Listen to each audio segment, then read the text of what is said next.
So I have a different Xbox controller, and what I've had to do is, there's a few things I've had to do. First of all, come into settings, go to controls, go to edit boat controls, and you'll be here with keyboard HGS. What you have to do is create a user copy. User controls preset is now created. What I've discovered is that you can't delete them.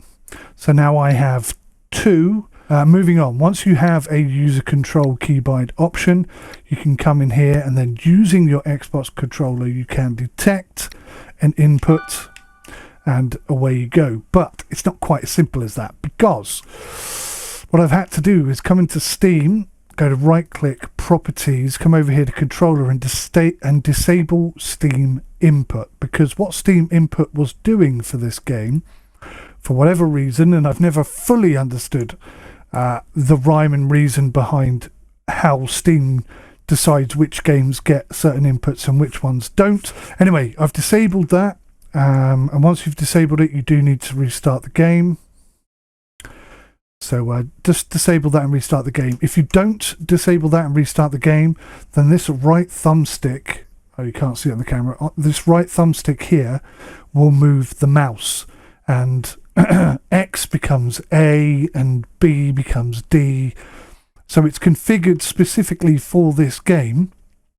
I don't know if that's something that the developers added in order to simplify the ability to pick up a controller and use it. So by default it should work a little bit, but what I found was a couple of buttons were bound twice and some of the buttons don't work at all. Okay, so once you've done that, you can come in here and you can start setting up Xbox controllers as you see fit. Now, one thing I have changed is this axis mode direct.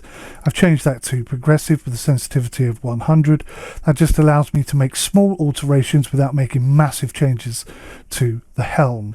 Of course, when you come into here, you've also got the option to invert the axis. So what I'm going to have to do is set all these up, go into the game, try it out, and then see what does what, basically.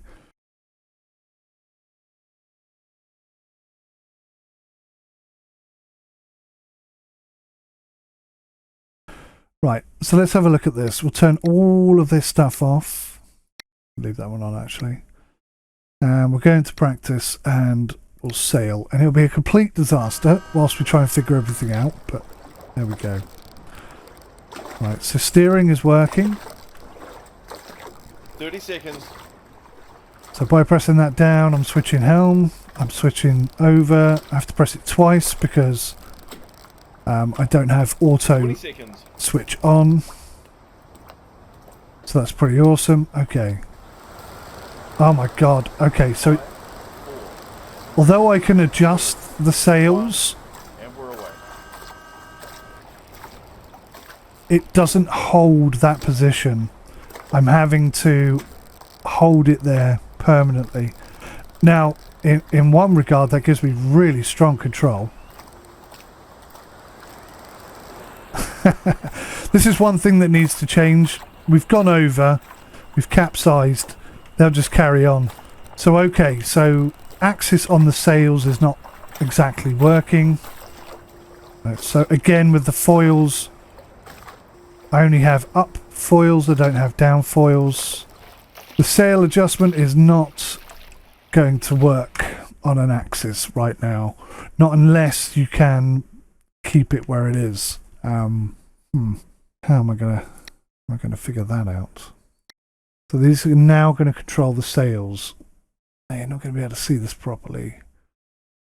We'll do auto foils, not sails, because that's what I'm going to test. Do auto dagger boards. Okay.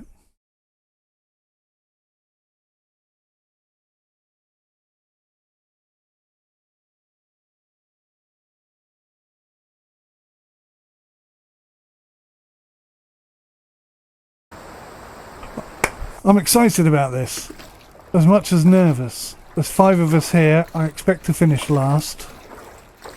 Pre-start, 2 minutes and 13 seconds.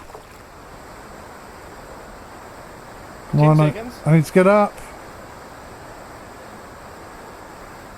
5, 4, 3, 2, 1. Alright, that's not too bad. I mean, we're not going very fast, but we are foiling.